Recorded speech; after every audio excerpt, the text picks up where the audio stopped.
Salut tout le monde, j'espère que vous allez bien. On se retrouve pour parler de la performance de Belal Mohamed qui a battu Leon Edwards pour remporter le titre welterweight cette nuit à l'UFC 304, à l'UFC Manchester. Il a fait une très très belle performance, je pense qu'il a surpris pas mal de monde, surtout quand on voit quand le premier combat s'était passé, même s'il avait duré que un round et quelques secondes, il y avait pas mal d'indicateurs. Et en fait, Belal a surpris pas mal de monde parce qu'il n'a pas du tout eu la même attitude. Je vais vous montrer, dès les premières secondes, son attitude était complètement différente du premier combat. Et il a aussi géré plusieurs points. Pareil, je vais les aborder avec des démonstrations vidéo, mais il a géré le rythme du combat, ce qu'il n'avait pas du tout réussi à faire dans le premier combat, en empêchant Leon Edwards d'imposer son jeu de feinte, etc. Il a géré la distance aussi. Il a accepté d'être dans la distance d'anglaise, quitte à prendre quelques coups, mais au moins il essaye d'enlever le maximum le jeu de kick de Leon Edwards, il essaie de l'enlever complètement de l'équation, en tout cas du mieux possible. Et ensuite, bon, ça, il a surtout réussi dans le premier round, mais il a essayé de gérer la posture et la position de Leon Edwards, en tout cas de timer la mauvaise posture de Leon Edwards quand il shootait dans ses jambes. Comme j'ai dit, il a réussi surtout au premier round, mais je vais vous montrer ça tout de suite. C'est parti. Comme j'ai dit en intro, Belal Mohamed, il avait besoin de gérer la distance à laquelle se passait le combat. Et du coup, dans chaque début de round, vraiment vous pouvez regarder les 5 débuts de round, à chaque fois Belal Mohamed, dès que ça commence, il avance sur Leon Edwards et il ne s'arrête pas tant qu'il n'est pas à l'intérieur de la distance du kick, c'est-à-dire plus proche de la distance d'anglaise que de la distance de kick de Leon Edwards.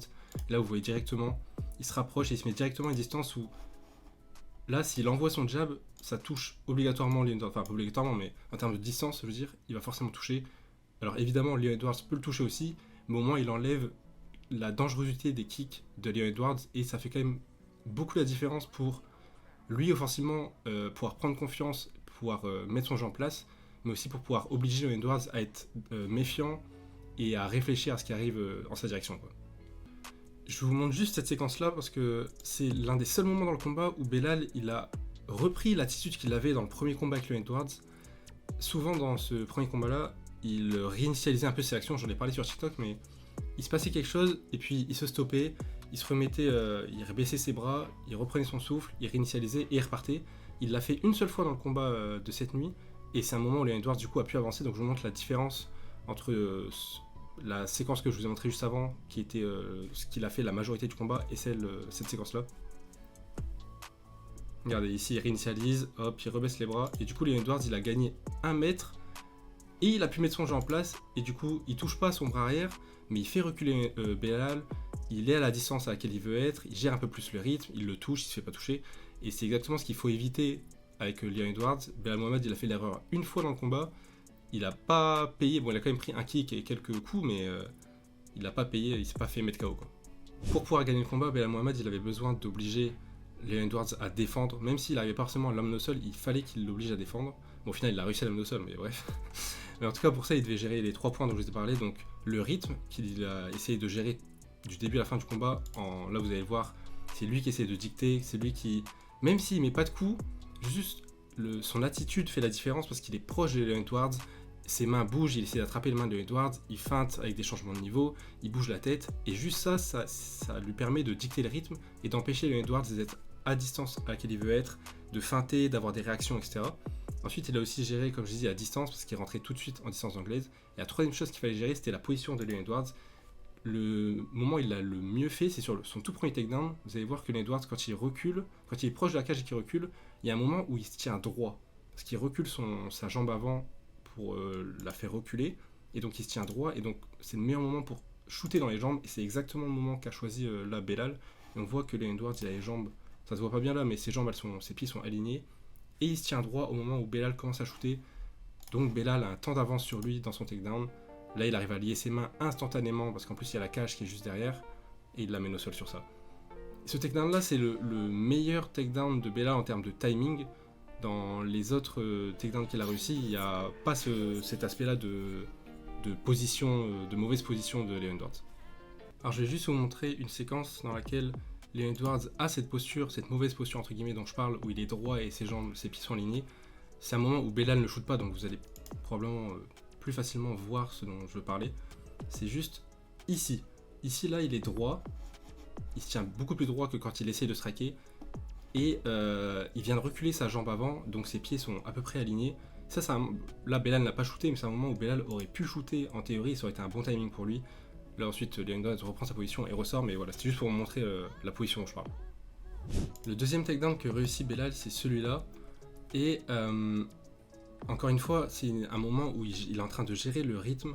C'est-à-dire que c'est lui qui envoie Leon, il est même pas en train de répondre, il est que en train de défendre parce qu'il s'est fait toucher une fois avec un uppercut et que voilà. Et il gère aussi la distance parce qu'il est complètement à l'intérieur de la distance d'anglaise, tellement que Leon ne veut pas désengager parce qu'il a peur de prendre un coup en désengageant. Et par contre, il n'a pas forcément créé une position particulière chez Leon Edwards, juste Leon Edwards c'est contre la cage, il défendait, donc main haute, il a shooté, donc le timing est bon. Le timing est moins bon que sur le premier takedown, parce que Leon Edwards a quand même le temps d'essayer de le relever un petit peu, mais au final le timing est quand même presque parfait, il l'emmène au sol, il tombe dans la garde et il contrôle jusqu'à la fin du round. Donc, vraiment le game plan qu'a mis en place Belal et la manière dont il l'a appliqué, c'était vraiment proche de la perfection. Après on pourrait parler de la performance de Leon Edwards en soi, mais il est vraiment allé chercher les points faibles entre guillemets de Leon Edwards et il est parti s'enfoncer là-dedans au maximum, quoi. Et puis le dernier point dont j'ai envie de parler pour cette performance de Belal Mohamed, c'est sa capacité aussi à s'adapter dans le combat. Parce que certes, il avait un game plan qui était assez clair, et il l'a bien appliqué, mais il s'est aussi adapté. Dans le round 3, il se fait renverser par Leon Edwards. Bon, encore une fois, il est en train de gérer le rythme, il est en train de gérer la distance, comme vous pouvez voir là. Il est totalement dans la distance de Leon Edwards, il l'oblige à être en train de réfléchir, il est obligé de se soucier de ce qui va arriver de la part de Belal. Belal shoot à ce moment-là. Il arrive à avoir un très bon timing grâce à ça et il va amener Leon Edwards au sol. Mais une fois que tu amènes Leon Edwards au sol, si il a le temps de se poser et de travailler sa défense contre la cage, il est dangereux.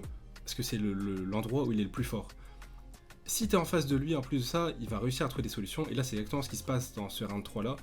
Bon, là, il y a l'arbitre devant, mais vous allez voir que Leon Edwards arrive à défendre contre la cage. Il réajuste. Et il prend le dos de Belal Mohamed, ensuite il va passer en son dos et il va finir le round comme ça. Donc Belal Mohamed perd le troisième round à cause de ça.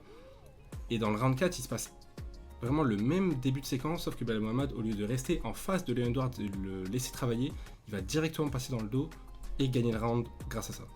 Vous allez bien voir, encore une fois, c'est le même début de séquence. Belal met la pression, il est en train de gérer le rythme, il met des feintes, des changements de niveau, il attrape les mains, il est dans la distance d'anglaise, même s'il doit prendre des coups, ça le dérange pas. Il shoot, encore une fois, le timing est bon. Il arrive à lier ses mains, il pourrait potentiellement commencer à essayer de travailler sur ce qu'il a travaillé dans le round 3, mais il va s'adapter, plutôt que rester en face de Leon Edwards, hop là. Il passe dans le dos directement, il saisit l'opportunité que donne Leon Edwards, et il va travailler à partir du dos. Leon Edwards est bon aussi pour défendre là, mais comme Belal Mohamed a été celui qui a engagé la séquence, il a eu le temps de placer, bon là on voit pas bien, mais il a eu le temps, on voit un petit peu sa jambe là, ça c'est la jambe de Belal.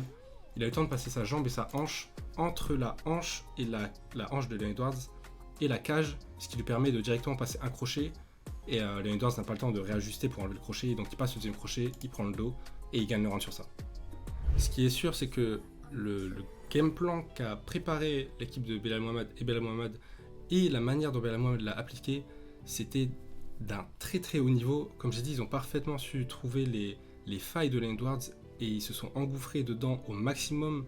Ils ont pris évidemment des risques parce que bon, Leon Edwards pouvait toucher en anglaise et faire mal à Belal. Mais ils sont allés là où ils avaient le plus de chance, c'est ce que fait très bien Belal Mohamed sur presque toutes ses victoires en réalité. Et là encore une fois, il l'a très bien fait contre Leon Edwards. Il l'a mis en difficulté dès les premières secondes du combat et il a essayé d'appliquer ça pendant 25 minutes. Au final, il y a certains moments qu'il perd dans le combat parce que en gros le combat c'est 3 rounds pour Belal et 2 pour Leon Edwards, mais ça reste quand même très très fort, quoi. Après c'est sûr qu'on pourrait on va dire critiquer la performance de Leon Edwards et dire qu'on le trouvait lent ou qu'on le trouvait fatigué ou ce genre de choses. Moi je préfère voir un peu le côté positif du côté de Belal et plutôt mettre en avant sa belle performance parce que pour le coup il a vraiment fait dans tous les cas des bonnes choses, même si Leon Edwards était fatigué en ce combat là par exemple. Je pense que dans un combat où Leon Edwards serait pas fatigué, il serait passé quand même pas mal de choses similaires, donc ça reste très intéressant et Belal mérite totalement sa victoire. J'espère que cette vidéo vous aura plu. Si c'est le cas, n'hésitez pas à me le dire dans les commentaires et à mettre un like et à vous abonner si ce n'est pas encore fait. Sur TikTok, j'ai parlé du combat de Thomas Spinal face à Curtis Blades. Le combat est un peu plus rapide, donc je voulais pas faire une vidéo YouTube où j'analyse un peu plus profondément, quoi. Mais ça reste intéressant à voir. Je vous souhaite une bonne fin de soirée et une bonne semaine. À la prochaine, bisous.